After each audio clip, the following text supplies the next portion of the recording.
그래서 지기는 했지만 121석을 가지고 있었기 때문에, 그리고 집권당이었기 때문에 21명이나 이탈될 거라고는 아무도 상상을 못했어요. 그냥 121석 국회의원이 독려하지 않고 버텼으면 탄핵은 국회에서 불가능한 거예요. 그러면 헌법재판소로 갈 이유도 없어요. 다 그렇게 생각했던 거예요. 그래서 앞에서 다가오는, 달려오는 적과 싸우는데 여념이 없었어요. 좌파들이 막 촛불 들고 앞에서 밀려올 때 이 앞에서 밀려오는 이 적들, 좌파들과 싸우느라고 정신이 없었는데 바로 그때 뒤에가 뚫려버린 거예요. 뒤에가. 저 김무성 일파가 뒤에서 대통령 등에 칼을 꽂는 집단적 배신을 감행한 거예요. 그 30여 명이. 그리고 국회 투표소에 가서 투표할 때는 62명이. 그렇게 집단적 배신을 해서 등 뒤에서 칼을 맞고 힘없이 쓰러진 거예요. 그걸 잊지 말자는 말씀이시고요. 저는 잊어서는 안 된다고 생각합니다. 그런데 이제 2년 반이 지나서 또 10개월 후에 총선을 치러야 될 이 입장에서 다시 이제 지금도 태극기를 들고 계시는 분들하고 정말 가슴을 터놓고 얘기를 해야 될 때가 됐다고 생각해요. 그러니까 그분들이 진정으로 원하는 게 뭐냐? 그냥 당위적 주장 말고 정치는 현실이니까 현실적으로 어떻게 하자는 거냐? 이를테면 저 감옥 문이라도 저 부수고 박근혜 대통령을 탈옥이라도 시키자는 거냐? 그래서 다시 청와대에 모셔다가 못다한 임기 1년을 채우게 하겠다는 거냐? 그러니까 현실적으로 그것을 목표로 하는 태극기 세력은 없어요. 태극기 세력이 그게 무슨 무식한 분들이 아닙니다. 태극기를 들고 나오신 분들 제가 이렇게 개별적으로 만나보면요, 정말 사회 지도층인가들, 그리고 누구라 그러면은 알만한 분들이 많으세요. 그분들은 그렇게 무식하게 막무가내로 막 주장하는 거 아닙니다. 다 알아요. 그런데 워낙 이 좌파들이 모든 언론을 장악하고 통제하면서 어떤 이야기도 제대로 보도를 해주지 않기 때문에 정적 목소리를 세게 지를 수밖에 없었던 상황이 있었던 거예요. 이제는 유튜브라도 있지. 2년 반 전에 유튜브도 없었잖아요. 제대로 된 유튜브도 없었잖아요. 자, 그런 상황이었어요. 그래서 저는 지금 정말 가슴을 터놓고 얘기하자. 그러면 결국은 뭐냐? 자유파들이 바라는 바, 또 태극기 세력이 바라는 바는 자유파가 한국당을 중심으로 힘을 잘 모아서 총선에서 우선 승리하고, 그리고 대선에서 승리해서 박근혜 대통령 억울한 사정을 다 밝혀주고, 그리고 그 과정에서 해코지한 사람들 죄명을 다 낱낱이 밝히고, 그리고 명예회복시키고 감옥에서 풀려나게 하자, 이거거든요. 그러니까 그걸 하려면 대선에서 이겨요. 대선에서 지고 나면은 그럴 힘이 없어요. 그렇게 할 힘이 없어. 대통령 사면복권은 대통령밖에 못해요. 그러니까 대선에서 이겨야 그 모든 일을 할 수 있어요. 그리고 대선에서 이기려면 먼저 건너야 될 다리가 있어.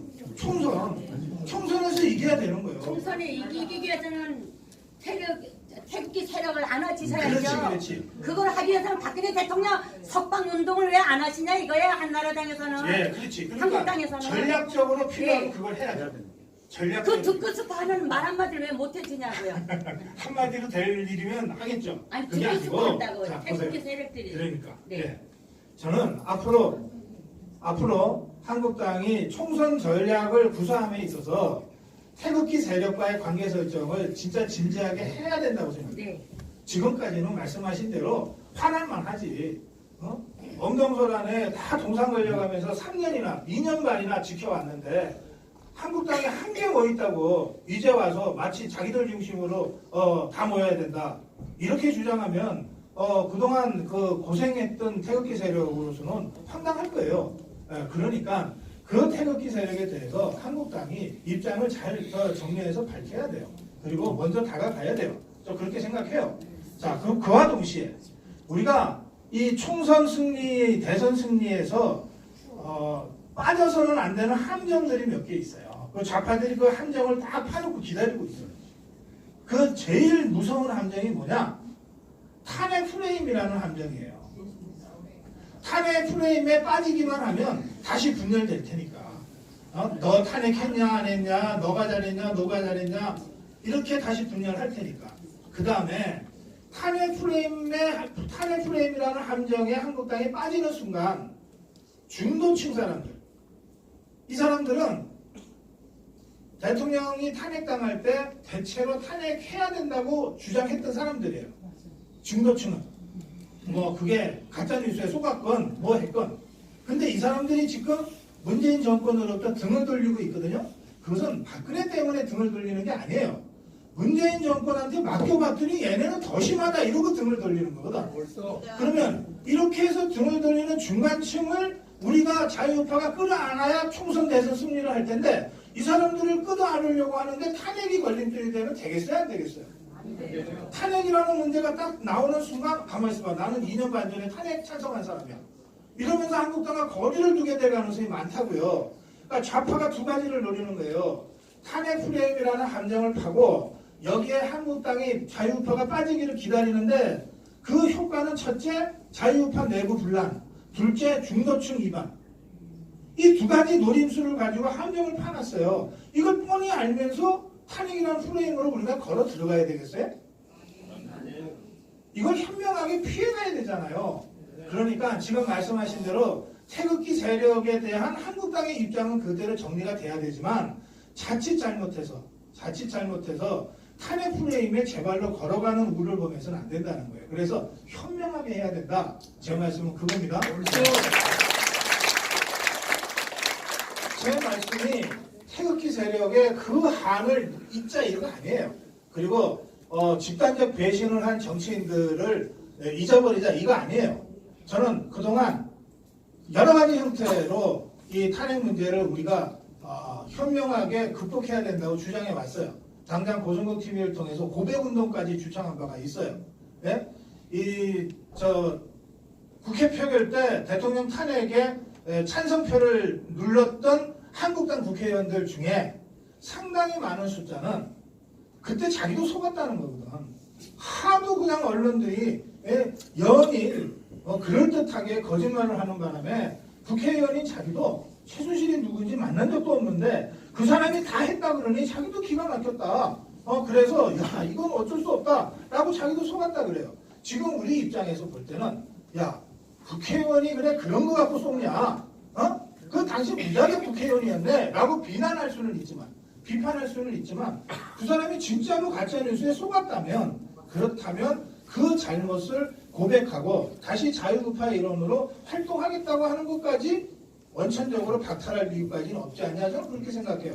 그런데 그 고백 운동을 적극적으로 제가 했는데 고백한 사람이 아직은 거의 없어요. 고백한 사람이 거의 없어요.